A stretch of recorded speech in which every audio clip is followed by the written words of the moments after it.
Tubahe ikaze nanone tunabasuhuza mwese abapioneers aho mudukurikira mwese aho muherereye. Tubahe ikaze kandi tubashimira cyane mwese mukomeje kureba ibiganiro ndetse n'abakomeje kubisangiza abandi mwese mukomeze kugira ibihe byiza. Uyu munsi rero n'ubundi tugarutse tuvuga kuri network, kuri Pi network. Nyuma y'uko migration itangiye kuri 28, nyuma y'ibi byumweru byose bishize abantu bakoze migration ndetse bamwe zimaze no kuba free to use, ubwa bambere zamaze kuba available, bamaze kwemererwa kuzikoresha ku tariki 13 z'uku kwezi, bamaze kwemererwa kuzikoresha, ariko benshi barakibaza niba kuzoherezanya kuba hagati y'abapioneers bitemewe, ni ryari bazemerera community abapioneers kuba bahaha ibintu baspendinga Pi zabo ku Pi utilities platform. Iki ni ikibazo abantu benshi bakunze kwibaza, ariko nanone aba utility provider cyangwa abantu bazacuruzwa za kuri zino Pi utility platforms dushobora kubita aba utility providers cyangwa se tukabita aba merchants. Ku rundi ruhande bo bakunze kugaragaza yuko ikibazo gihari kuba bataratangaza ibicuruzwa ariko bategereje uburenganzira bwa core team kugira ngo bashyire hanze icyo twita Pi SDK kugira ngo bano ba merchants babashe gushyira ibicuruzwa byabo hanze ku Pi ecosystems mbere yuko aba pioneers bashobora gutangira kugura ibicuruzwa ndetse no kwishyura ama service bakoresheje Pi. Ngira ngo rino tangazo rivuga ku Pi SDK n'ama API tumaze igihe turibona muri screen zacu, ariko wenda bamwe badasobanukiwe ibyo ari byo. Nibyo tugiye kuvugaho rero muri kano kanya, turebere hamwe ese rino jambo SDK bisobanuye iki, zino updates turi kugenda tubona, kuko benshi ntabwo bafite amakuru haba SDK haba API. Nibyo tugiye kurebaho neza muri no video mu makuru arambuye. Nibyo ko abantu benshi bari kwifuza kumenya SDK cyari cyo muri no Pi network, ushaka kumenya umumaro wabyo ndetse n'icyo ikora, ndetse no gusobanukirwa neza API ndetse n'impamvu bikenewe muri Pi ecosystem. Mbere na mbere kaduhere kuri API kugira ngo bize kudufasha no gusobanukirwa neza SDK cyari cyo. Reka duhere kuri API. API ni ijambo mu mpine, ni inyuguti eshatu zisobanuye application programming interface. Application programming interface, tuvuze application reka tuyisobanure muri rusange.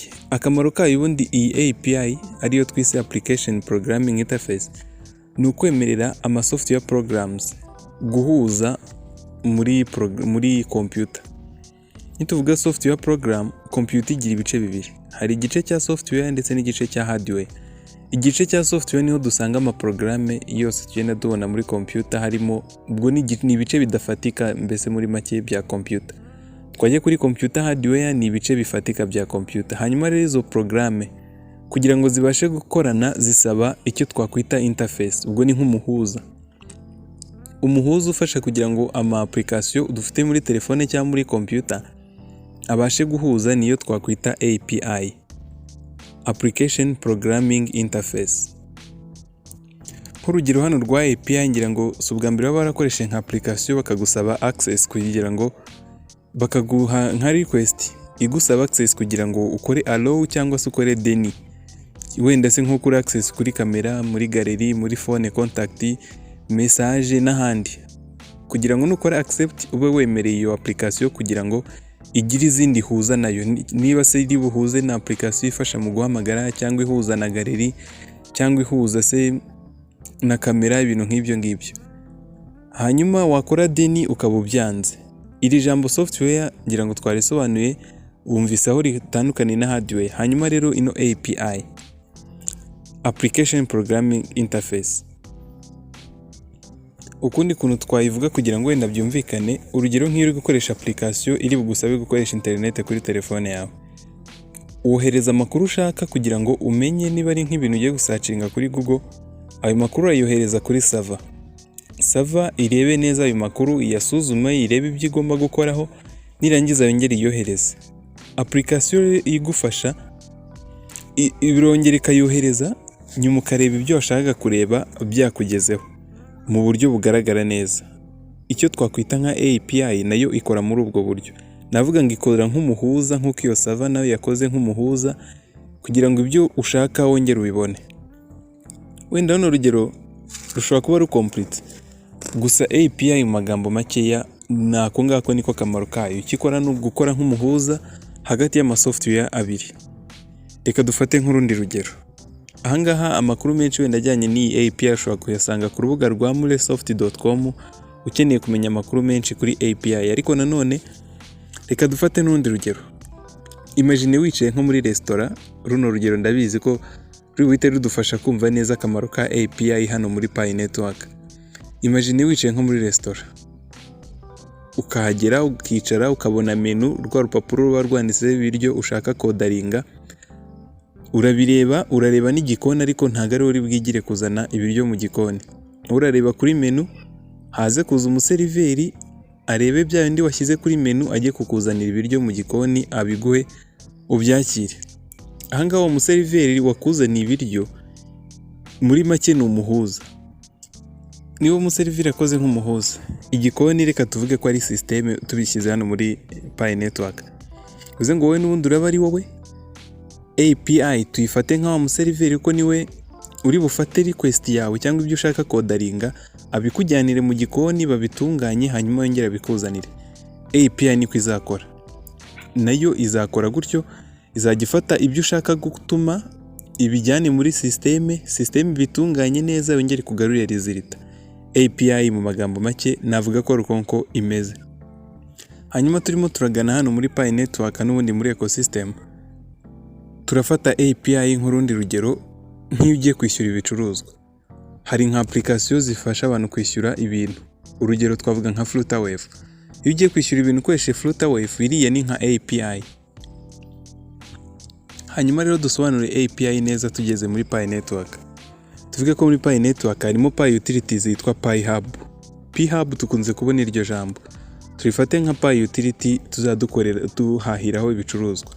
Ushobora kuba udakeneye guhahiraho, wenda se ukeneye kuba umucuruzi waho, vendor ukapplying ukaba vendor uzajya ukurishirizaho. Hanyuma muri Pi Hub dufitemo systeme yitwa PPay. PPay ni systeme izajya ikoreshwa nka payment gateway, nk'uburyo bwo kwishyura dukoresheje Pi. Urwo ni urugero turi gufata kugira ngo uhite wumva ino API muri Pi Network. Niba Pi Hub ibaye yemejwe na core team ko abantu bashobora kwemererwa kwihahiraho, aba merchants cyangwa se aba vendors nabo bashobora gushyiraho ibicuruzwa byabo bagakoresha API ya PPay mu kugira ngo bishyurwe. Ubwo ngo urumva ko iyo API ya PPay nizajya ikora nk'umuhuza hagati y'ugura n'ugurisha, bitabaye ngombwa ko ujye guskana cyangwa ngo ujye gukora copy ya wallet address y'umuguzi n'ugurisha. Ko niba ngiye kugura ikintu, wenda se niba ngiye kugura nka telefone kuri iyo no Pi Hub, kuri no Pi utilities yitwa Pi Hub, ngo binsabe gukora copy ya wallet address, hoya ntago ari ngombwa ko nkoresha wallet address kugira ngo nshyiremo wallet address nohereze Pi, hoya ahubwo tuza dukoresha no API kugira ngo niba ari guskana uskane direct uhita wishyura nta bintu byo kwirirwa ukoresha ibintu byinshi. Hanyuma reka dufate n'izingiro kugira ngo byumvikane neza. Ino API hari nka API yagiye idufasha guconnectinga Pi browser ndetse na Pi wallet. Kugira ngo Pi browser na Pi wallet zize biri gukorana mo hagati y'abarimo API. Ikindi API idufasha guconnecta kamera muri KYC mu gihe urimo urakora KYC.